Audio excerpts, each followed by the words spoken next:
Okay guys, as promised in the last video, it is time for a haircut and I'm about to be doing the drop fade tutorial for you guys with the curl sponge dreads. So stay tuned for that. We're about to get into it now. What's up everybody? It's your boy Trey Smith, your host of Let It Marinate, bringing you love, peace, and prosperity forevermore throughout your life. Okay, first things first, andis. T-outliners, or these are ballers. These are not actually the T-outliners because the blades are spaced out. I didn't get the T-outliners, but you need your ballers. You also need your T-outliners. This is the one with the cord. It's not like my ballers. It's not cordless, but I'm gonna get the cordless ones later. And you need your clippers. These are the wahl clippers.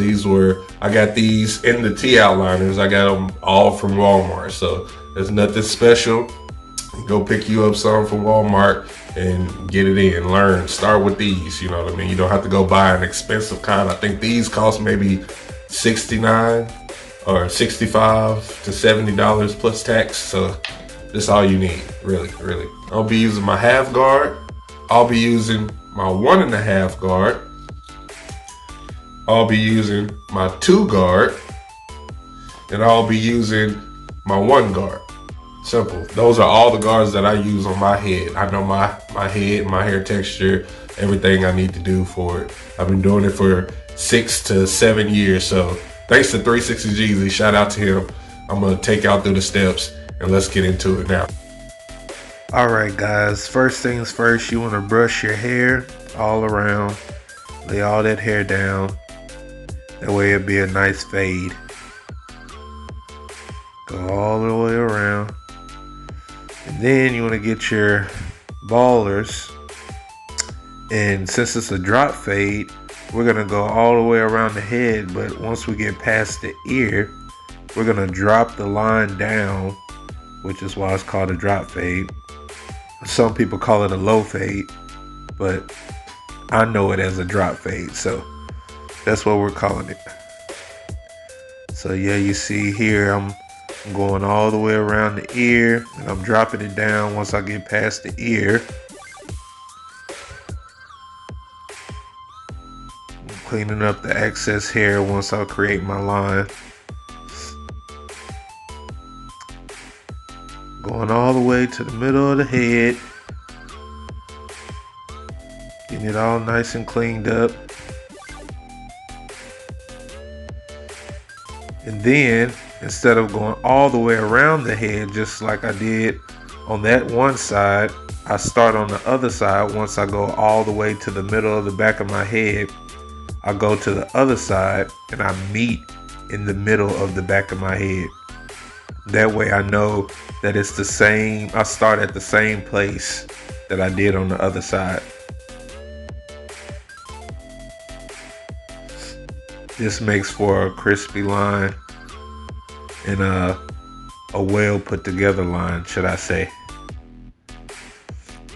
So this works a lot better than just starting on one side and going all the way around your head. Start on one side and then go to the middle of the back of your head, and start on the other side and meet in the middle of the back of your head, and then clean up. Now I've taken the wahl clippers with the lever open, no guard, and I'm tracing the same line, the same ball line that I created. I'm tracing it all the way around my head.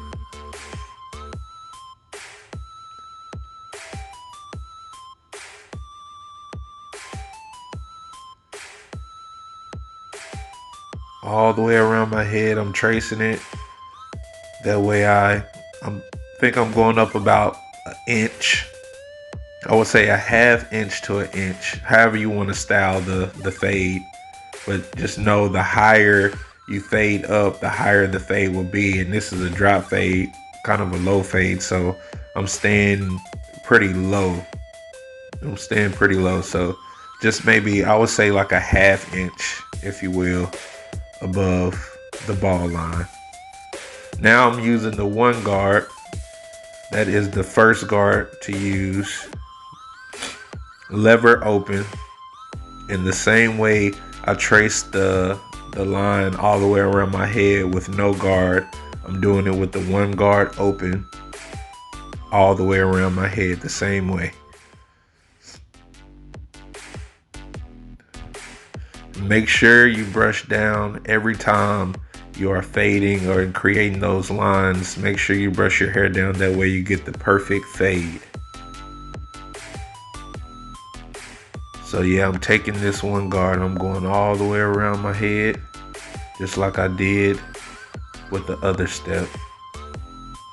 You're pretty much gonna do this with all the guards that you use. You just taking it one step at a time. Getting that blend together. But these are all the guidelines. Ball line, then no guard, lever open, then one guard, lever open.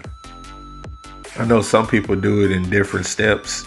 They, switch it up however they like to cut their hair, but this is how I do mine. So, okay, now I'm brushing my hair, getting it all together for the next guard.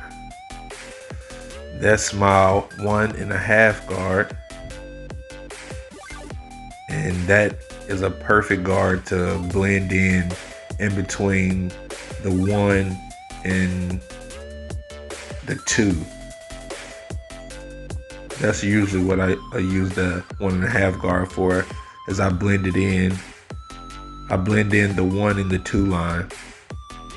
I haven't used the 2 yet. I usually use the 2 guard just for debulking, getting all that excess build up hair at the top of the line off. But that 1.5 guard works wonders for blending in that 1 guard and 2 guard. Brushing it all down for you guys. Making sure it's all staying together.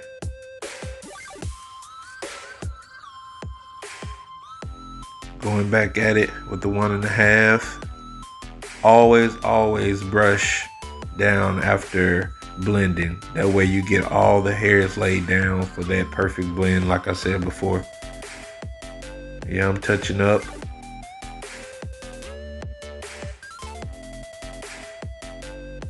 It's coming together real smooth. Now here's the 2 guard. And like I said before, the 2 guard is used to debulk the sides. 2 guard, lever open to debulk the sides. And I'm not really digging in. I'm kind of scooping out. Using that scoop out motion, since I have a high top kind of style of dreads. High top dreads, if you want to call them that. So that 2 guard is really just for debulking, and you can use it to blend as well, but you don't want to cut into your dreads. So whenever, the higher you go up, the more you want to scoop out away from the head. That way you're not digging in. But the lower you are, like where the fade is, you can kind of dig in a little bit. That way it gets a nice fade, a nice fade. And see, I brushed it down, and you can see where it blended in pretty good. So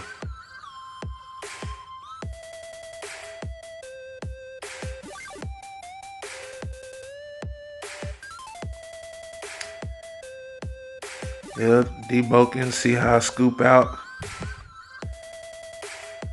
That way it keeps that box shape.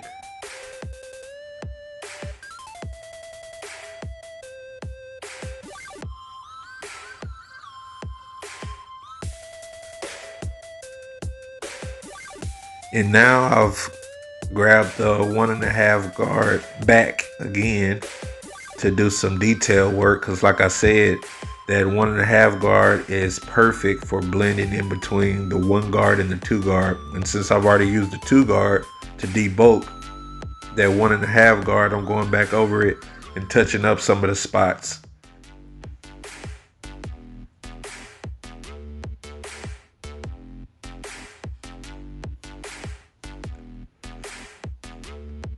And now I'm brushing it all down. Now I'm going back to the one guard lever closed, and I'm trying to buff out that line I created with the one guard open. Buffing out that line a little bit. It's not going to take it all the way out, but it's going to soften up the line I created with the one guard to get ready for the half guard. There's the half guard or zero guard. Lever close. And now I'm going back where I was using the one guard lever close, and I'm using the half guard lever close and taking out that bottom line.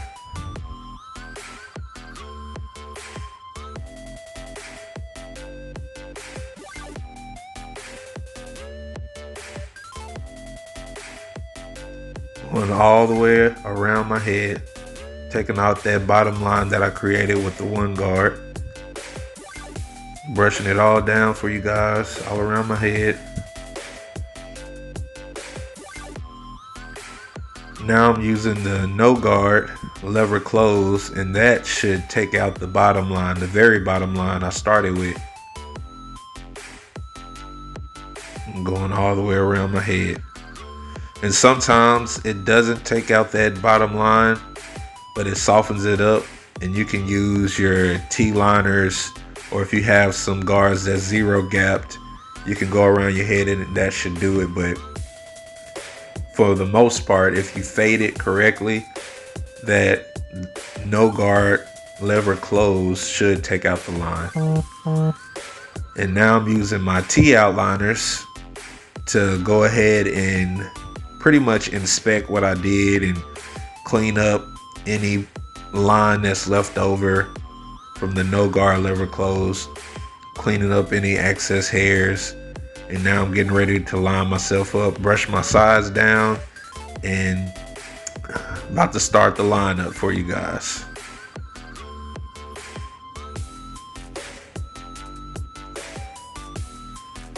Right here, I'm just lining up my C cups, my sideburn C cups.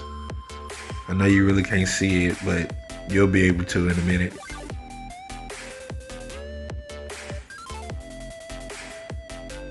Soon I'm gonna order that self-cut system, which will allow you to see 360 all around, and then it'll make it easy for you guys to see exactly the full lineup instead of seeing just one side. So stay tuned for the self-cut system coming. Here we go. Lining up that C cup for you. Get it all nice and crispy.